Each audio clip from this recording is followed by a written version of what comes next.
Welcome to the course. This is the first lecture in the series of lecture series. Now, in these lectures, I will try to give a brief introduction and plan of this course.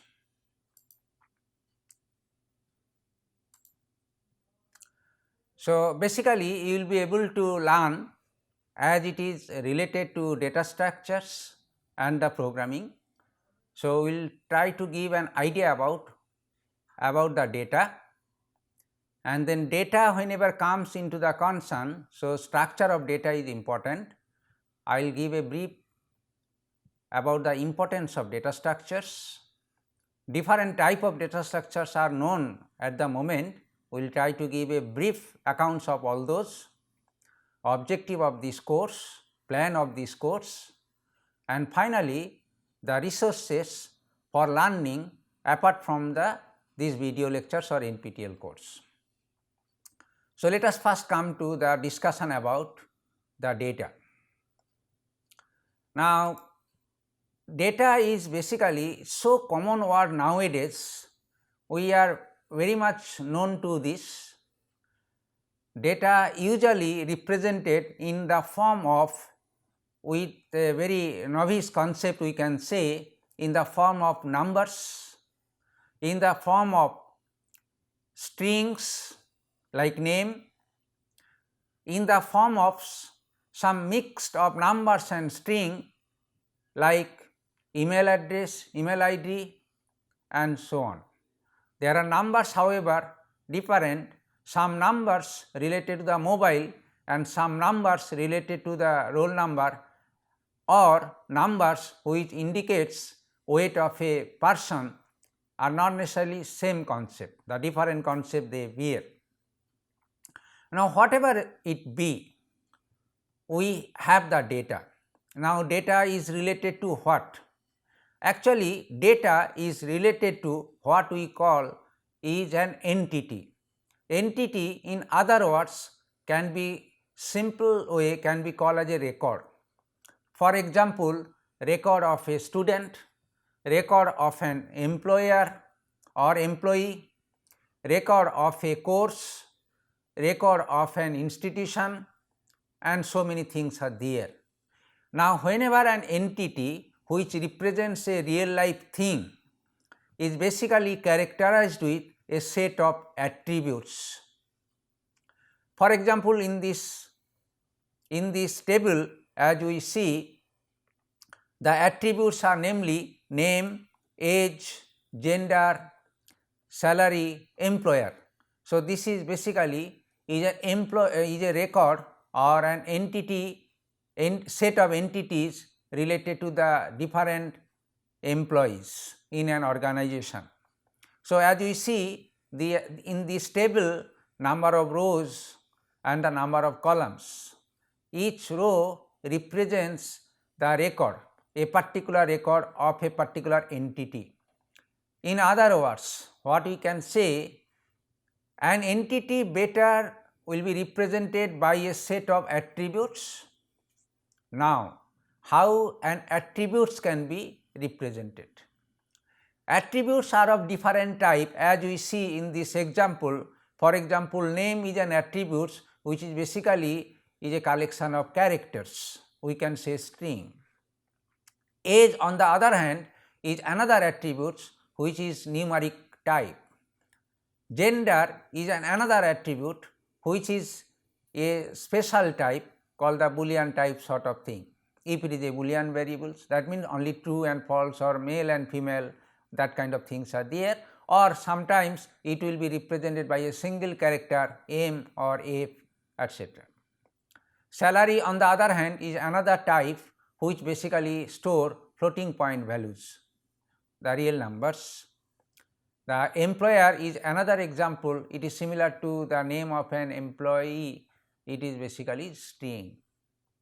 Now, as we see, an entity is defined with set of attributes where each attributes of different type, and the attribute stores the values which we call the data.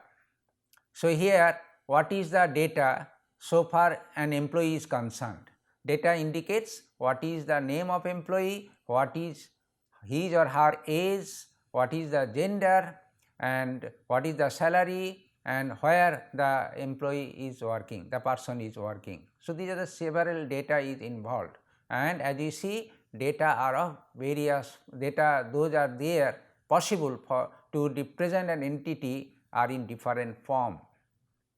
So, this is about the data. Sometimes there is a set of data belongs to the same category.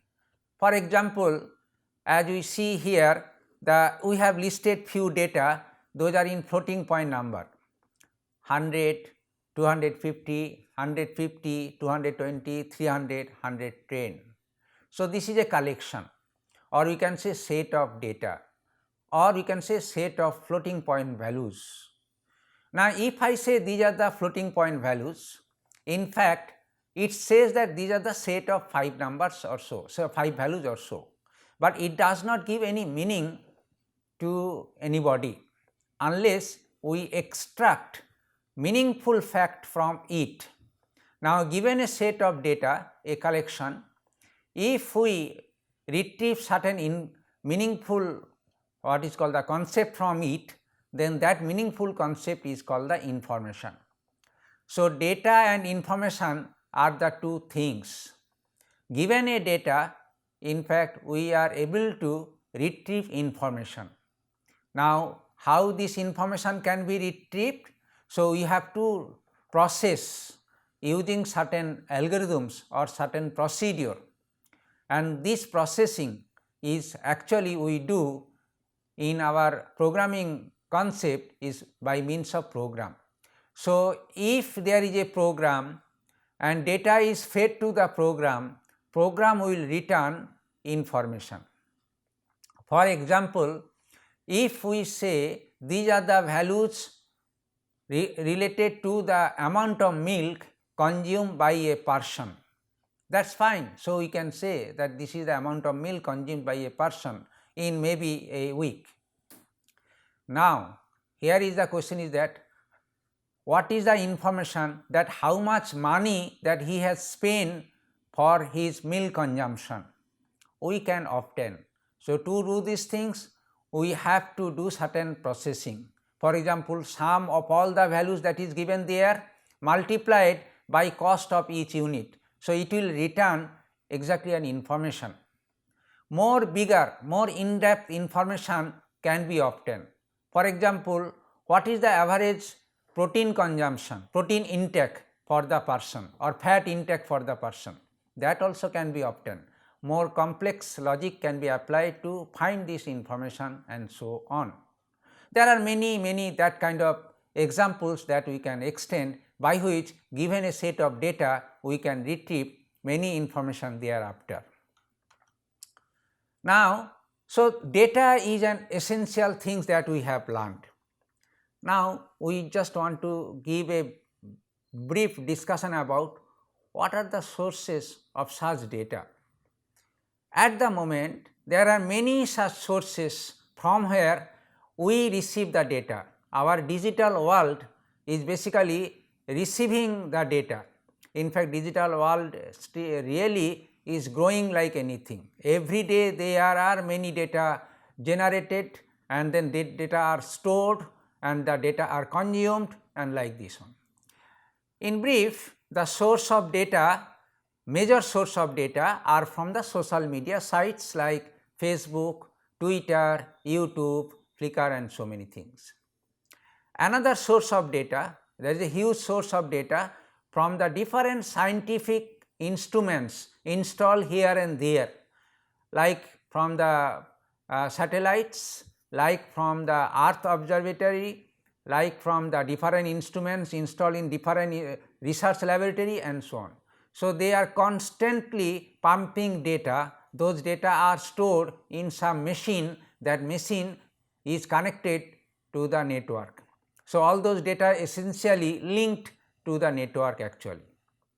Now, another very popular source of data is the mobile handsets. From the mobile we are also capturing image, capturing audios, capturing many information, sending SMS, and so many things are there. all these data are also populated and stored in some storage medium, maybe the server in the service provider and so on. There are other source of data also from many sensors, network of sensors like internet of things and other technologies. Those are presently being used to solve many problems in different application areas. I have listed only few important source of data. Apart from this, there are many other source of data in fact. Now, this source of data, if you consider, or sources of data from where we are getting, they are basically generating data in various formats. Those format not necessarily only in text, this format may be numbers, may be text, may be audio, may be video, may be image and what is not. So, different forms, different types, different sources, data is used and processing therefore demands really a novel or a breakthrough technology. Now, data size is basically enormous at the moment, and that is why technology to cope with this huge volume of data, which basically we call big data. So, data those are high in volume, high in varieties, high in what is called the requirement of high speed processing, then they are called big data. So, at the moment the data as it is growing heavily, therefore, in order to measure the amount of data, different consortium proposes different unit. The largest unit known so far I have mentioned here is quintillion. So, 1 quintillion bytes, which is equal to 10 to the power 18th, it is basically US standard. There is another old standard which was known as 10 to the power 30. So, quintillion is the largest unit. Now, you also possibly know there are smaller units also there other than quintillion. For example, bytes, the KB called kilobytes, MB, GB for gigabytes, MB for megabytes. Similarly, TB terabytes, PB petabytes, and then EB the exabytes, ZB zettabytes and wattabyte YB. These are the largest unit as you can say. Now, so these are the different units evolved around the time in order to measure the data in this form. Now, let us see what is the present size of our digital world. Okay, it is not long back, maybe 10 years down the lane, in the around 2009 or so, the total size of the digital universe, that means comprising all source of data, those are linked in the internet, stored in a different laboratories, in the different organizations, whatever it is around 0.8 zettabyte. Now, this rate is every seconds, every moment is increasing at the rate of 44%. That means huge amount of what is called the explosion of data is taking place, and as per the prediction it is says that by the year 2020 the amount of data that the digital world should hold, it is around 35.2 zettabytes. So, the huge data there is therefore needs a better technology, rather better way of solving the data or manipulating data, and that is why we need a proper concept of data structure, so that the huge volume, huge variety of data can be processed in real time. Rather we can say big data can be handled with a better concept of technology at the hand. That is why the data structures are evolved since the inception of computer technology, computer science. Data structures is an well exercised topic, and data structures are known. So far the different programming languages evolved, and as you know, the data structures means basically to define your data so that your program can handle them. So, different programming languages in fact allow a programmer to define their data.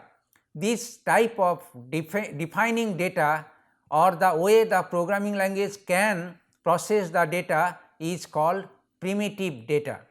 Primitive data really very simple and innocent, like integer, real or boolean or character, they are one sort of primitive data. But with this primitive data, if you want to store some other complex data, for example, if you want to store an image, then definitely all these primitive data definitions supported by programming language developer is not the only way that you can do. You can do of course, but there is a need of a better concept of structuring data, and that is why the recent programming languages like C, C++, Java, they proposed one concept called the data abstraction. What is the meaning of this data abstraction? The meaning is that using data abstraction you can define your own data. So, basically a programmer can define user's data on his own way.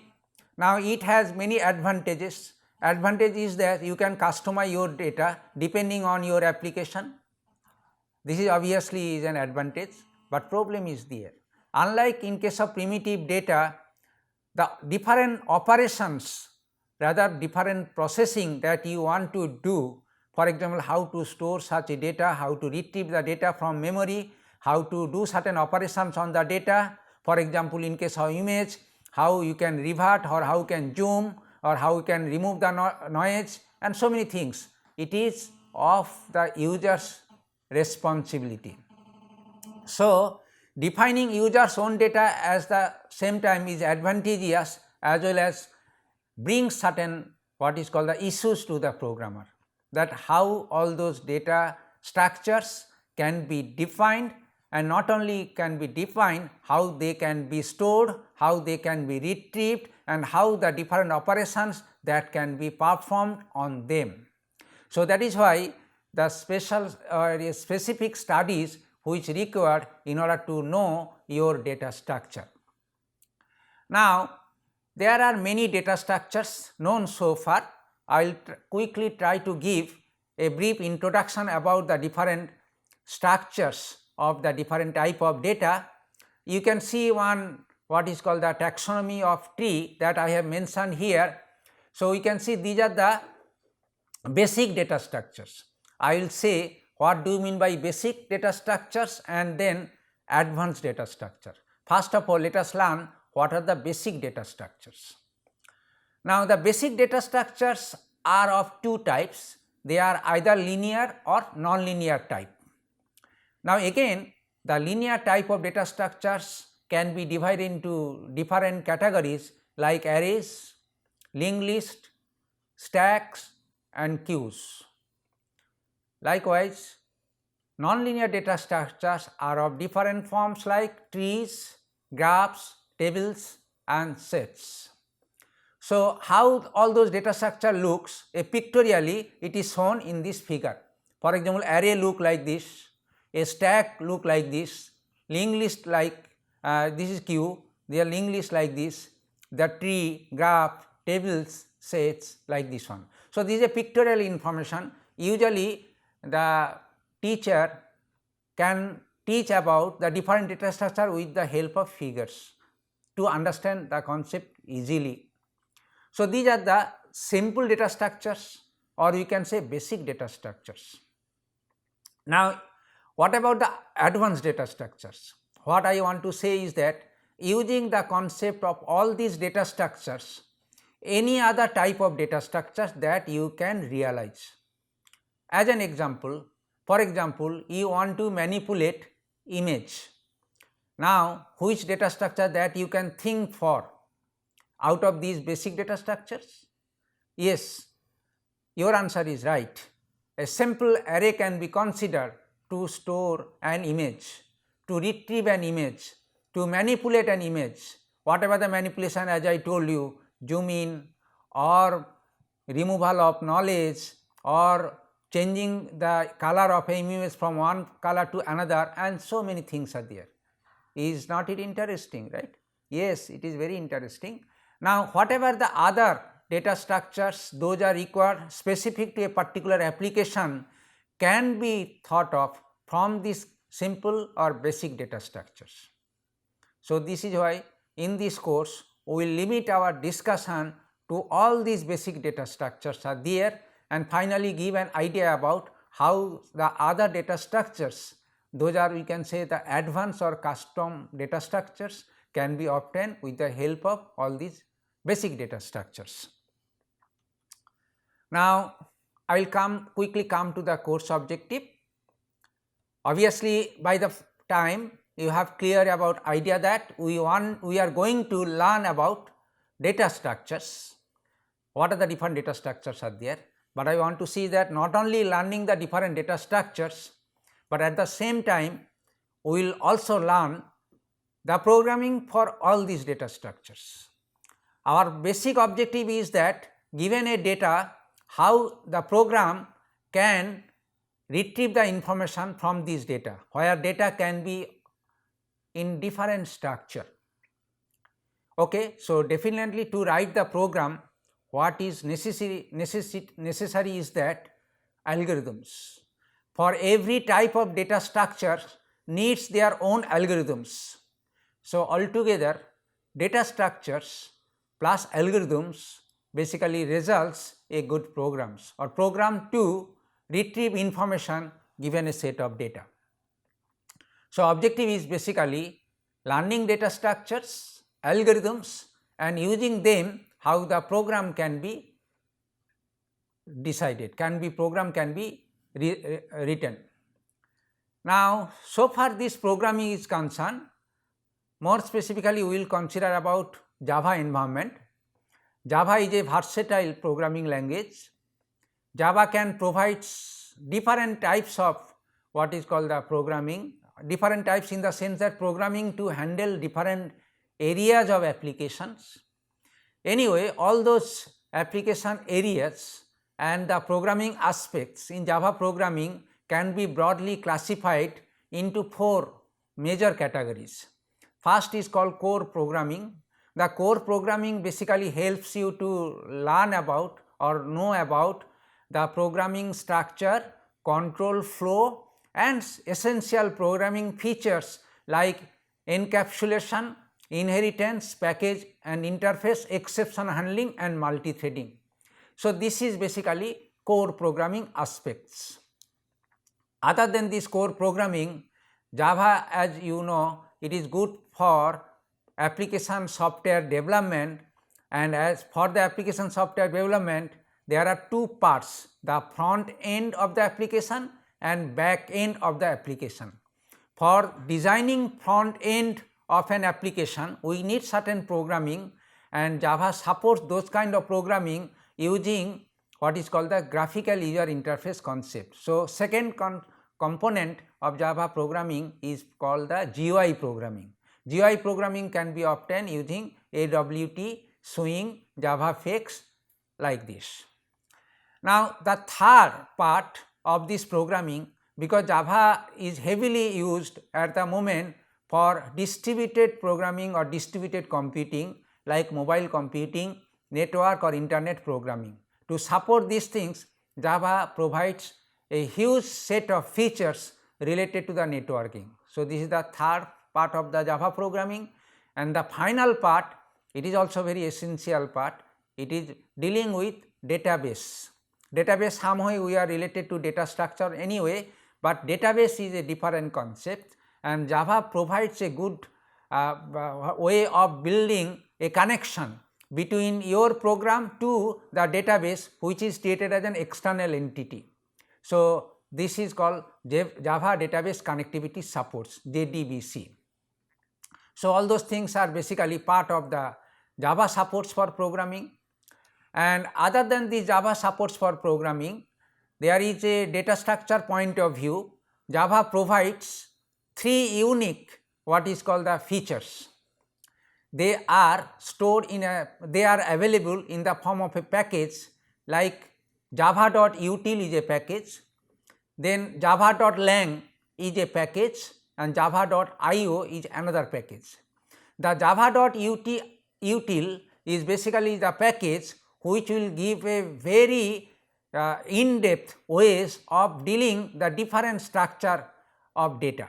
And so, if you want to have the data structure in full sense, you have to be the master in with this package java.util.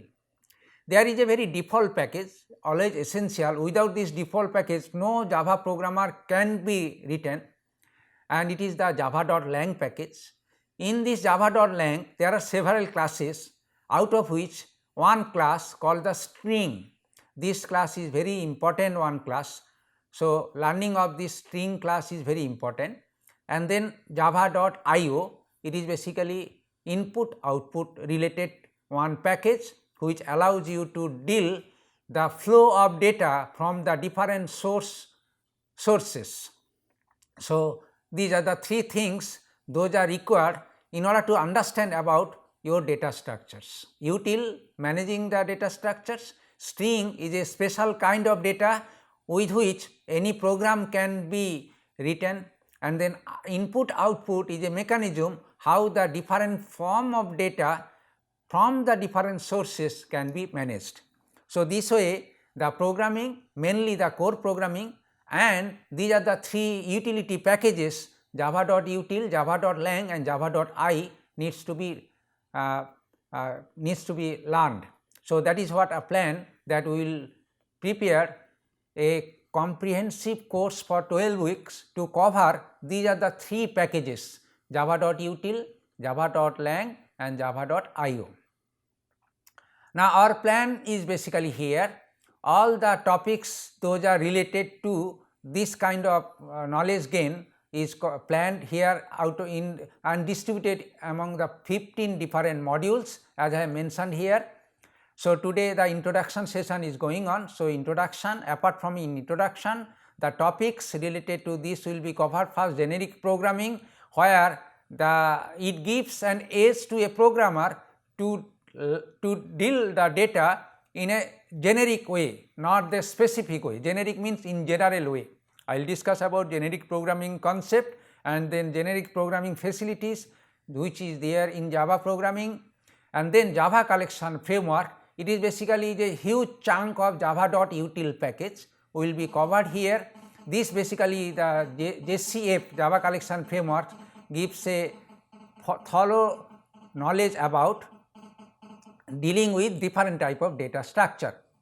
Now, different data structures those are there in the theory of computer science, namely array, linked list, stack, queue, tree, table, set and graphs will be covered then. And finally, towards the dealing with input output, mainly the file handling concept we have to study. Apart from this file handling, we will also study input stream, output stream, character stream form. So, they are called the byte stream and then character stream concept. So, those things will be discussed.